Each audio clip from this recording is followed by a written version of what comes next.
యాదాద్రి భువనగిరి జిల్లా కాటేపల్లిలో ఎక్స్ప్లోజివ్ కంపెనీలో పేలుడు ఘటనలో మృతి చెందిన బాధిత కుటుంబాలను ఎమ్మెల్సీ తీన్మార్ మల్లన్న పరామర్శించారు.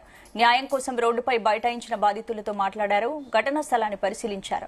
యాజమాన్య నిర్లక్ష్యం వల్లే ప్రమాదం జరిగిందని ఆరోపించారు. మృతి చెందిన వారికి ఒక్కొక్కరికి 5 కోట్ల రూపాయల ఎక్స్గ్రేషియా ఇవ్వాలని, గాయపడిన వారికి పూర్తి స్థాయిలో వైద్య సేవలు అందించి ఒక్కొక్కరికి ₹1 కోటి ఇవ్వాలని డిమాండ్ చేశారు.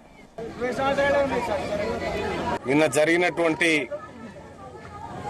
ఎక్స్ప్లోజివ్ ఏదైతే ఉందో ఆ ఘటనా స్థలాన్ని పరిశీలించడం జరిగింది. ఇది ఆలేరు నియోజకవర్గంలో ఉన్నటువంటి కాటేపల్లిలో ఒక భారీ మందుగుండు సామాగ్రి తయారీ పరిశ్రమను ఇక్కడ ఏర్పాటు చేయడం జరిగింది. అందులో పనిచేస్తున్నటువంటి మా ఆలేరు నియోజకవర్గ అబ్బాయిలు దాదాపు 3 కూడా చనిపోవడం జరిగింది. మరికొంతమందికి తీవ్ర గాయాలైనట్టుగా తెలుస్తా ఉంది. ఇది కంప్లీట్ గా యాజమాన్య నిర్లక్ష్యంతో ఈ ఎక్స్ప్లోజివ్ జరిగినట్టుగా తెలుస్తా ఉంది.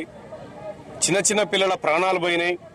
ఇప్పటికే కాటేపల్లి చుట్టూ అనేకమైనటువంటి వ్యర్థ పరిశ్రమలన్నీ తీసుకొచ్చి పెట్టి అసలు ఈ కాటేపల్లిని కాటికి చేరే పల్లి లెక్క తయారు చేసినటువంటి పరిస్థితుల్లో ఆ ప్రజలందరూ కూడా ఆవేదన వ్యక్తం చేస్తా ఉన్నారు. ఈ ఎక్స్ప్లోజివ్ ఫ్యాక్టరీ గాని ఆ రబ్బర్ ఫ్యాక్టరీలు గాని ఇక్కడి నుంచి తరలించాలి, మా ప్రాణాలకు రక్షణ కావాలని చెప్పి డిమాండ్ చేస్తా ఉన్నారు. 100% వాళ్ళ డిమాండ్లో న్యాయం ఉంది. ఈ సందర్భంగా నేను రాష్ట్ర ప్రభుత్వాన్ని అలాగే యాజమాన్యాన్ని డిమాండ్ చేస్తా ఉన్నా.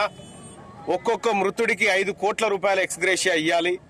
అలాగే గాయపడ్డ వారి కుటుంబాలకు వాళ్ళకు పూర్తి స్థాయిలో వైద్యం చేయించి ₹1 కోటి వాళ్లకు ఎక్స్గ్రేషియా ఇవ్వాలని డిమాండ్ చేస్తా ఉన్నా.